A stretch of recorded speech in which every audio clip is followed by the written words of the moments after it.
Copy അടിച്ച് പരീക്ഷ പാസ്സാകും പോലെയല്ല ഹർജിയും കേസും വാദവുമെന്ന് കുഴൽനാടൻ ഇനിയെങ്കിലും മനസ്സിലാക്കണം. കുഴൽനാടൻ്റെ വാദം നേരത്തെ വിജിലൻസ് കോടതി വലിച്ചെറിഞ്ഞതാണ്, ഇപ്പം ഹൈക്കോടതി. എന്നിട്ടും പറയുന്നു നിയമ പോരാട്ടം തുടരുമെന്ന്. മുഖ്യമന്ത്രിക്കും മകൾക്കുമെതിരെ ഒരു തെളിവും ഹാജരാക്കാനായില്ല എന്നതാണ് ഹൈക്കോടതി വിധിയുടെ സാരാംശം. തെളിവ് കിട്ടിയാൽ വീണ്ടും സമീപിക്കാമെന്ന ഒരു കച്ചിത്തുരുമ്പാണ് കുഴൽനാടിന് മുന്നിലുള്ളത്. ഇതും വെച്ചാണ് നിയമ പോരാട്ടത്തെക്കുറിച്ച് പറയുന്നത്. ശങ്കരാടി കാണിച്ച കൈരേഖ പോലെയാണ് നാടൻ്റെ കയ്യിലെ രേഖ. എന്നിട്ടും പറയുന്നു വിധിയിൽ നിരാശനല്ല, തളർത്തില്ലെന്ന്. കുഴൽനാടന് ഇക്കാര്യത്തിൽ ഒരു മുൻഗാമിയുള്ളത് അന്തരിച്ച PT തോമസ് ആണ്. പിന്നെ സഹയാത്രികരായി ഇപ്പോഴത്തെ പ്രതിപക്ഷ നേതാവും മുൻ പ്രതിപക്ഷ നേതാവും.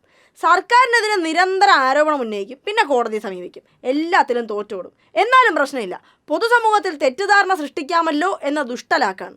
കോവിഡ് കാലത്ത് സൗജന്യ സേവനത്തിന് തയ്യാറായ വിദേശ മലയാളിയുടെ സ്പ്രിംഗ്ലർ സ്റ്റാർട്ടപ്പിനെതിരായ ആരോപണം, ബെവ്കോ ക്യൂ ആപ്പ് ഉണ്ടാക്കിയ ഫയർകോഡ് എന്ന സ്റ്റാർട്ടപ്പിനെതിരെ, AI ക്യാമറയ്ക്കെതിരെ, ബ്രൂവറിക്കെതിരെ, ഇങ്ങനെ പറഞ്ഞാൽ തീരാത്ത ഉണ്ടയില്ലാ വെടികളാണ് ഇവർ പൊട്ടിച്ചതും ഇപ്പം പൊട്ടിച്ചുകൊണ്ടിരിക്കുന്നത്.